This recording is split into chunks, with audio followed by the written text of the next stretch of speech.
من یتق اللہ یجعل لہ مخرج ویرزقہ من حیث لا یحتسب، جو تقوی اختیار کرتا ہے اللہ تعالیٰ اس کو وہاں سے رزق دیتا ہے، اس کو ہر تنگی سے راستہ دیتا ہے، اور وہاں سے رزق دیتا ہے جہاں سے اس کو وہم و گمان بھی نہیں ہوتا۔ حضرت مقداد رضی اللہ تعالیٰ عنہ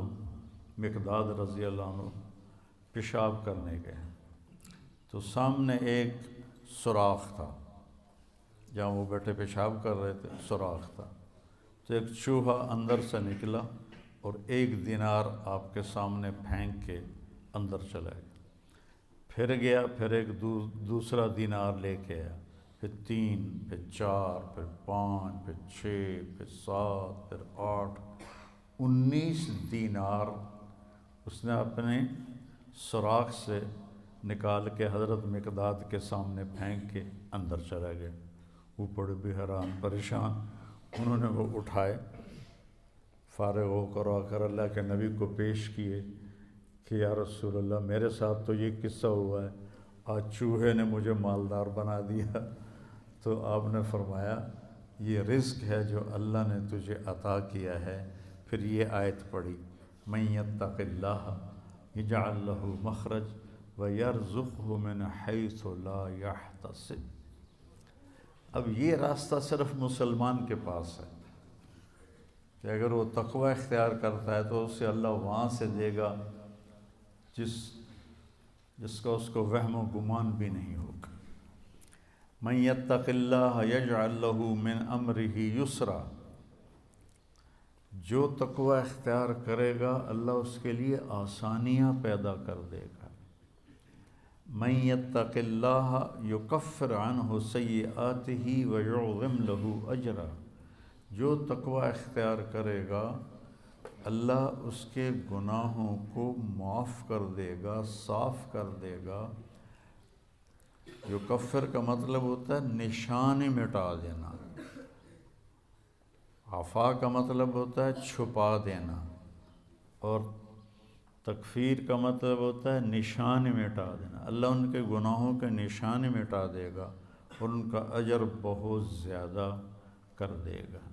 ان تصبروا وتتقوا لا یضرکم کیدہم شیئا ان اللہ بما یعملون محیط۔ تم صبر اور تقوی اختیار کرو تو دشمن کی کوئی چال تمہارے اوپر کارگر نہیں ہوگی، اللہ ان کا گھیرا ڈالے ہوئے ہے، ان کے گرد گھیرا ڈالے ہوئے ہے۔ تقوی کی مثال کیا ہے؟ آپ کے پاس پیسے ہوں اللہ کے فضل سے تو آپ ہر چیز خرید سکتے ہیں، گھر خرید سکتے ہیں، گاڑی خرید سکتے ہیں، جائیداد بنا سکتے ہیں، سیر و تفریح کر سکتے ہیں۔ تو تقوی ایک ایسا سرمایہ ہے جس سے آپ دین کے ہر عمل پہ چل سکتے ہیں۔ تقوی ایک ایسا سرمایہ ہے جس پر آپ دین کے ہر عمل کو اپنا سکتے ہیں اور اس پہ چل سکتے ہیں۔ حضرت عمر نے کعب احبار سے پوچھا تقوی کیا ہے؟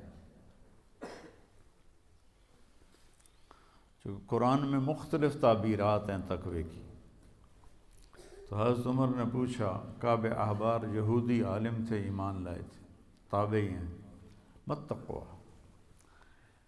فرمانے لگے کبھی کانٹوں بھرے راستے پہ چلے ہو؟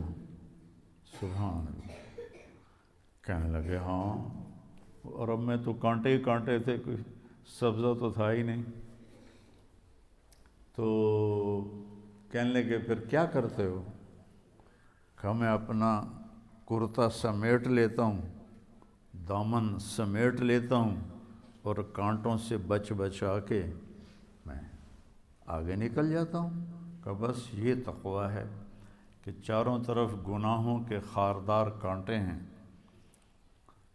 اس سے اپنے دامن کو بچا کر پار نکل جاؤ۔ اور دوسرا کہ لوگوں کے سخت رویے ہیں، کانٹوں کی طرح چبھتے ہیں، تو روزے کا صلہ بتایا گیا ہے تقوی، کہ اس سے انسان کو تقوی حاصل ہوتا ہے، اللہ کی خشیت، اللہ سے حیا کو تقوی کہتے ہیں۔ ایک گناہ نہ کرنا کہ دوزخ میں جاؤں گا، یہ بھی ایمان کا حصہ ہے۔ ایک گناہ نہ کرنا کہ مجھے اللہ سے شرم آتی ہے، مجھے اللہ سے حیا آتی ہے، یہ حیا کا جو درجہ ہے یہ خوف کے درجے سے بڑا ہے۔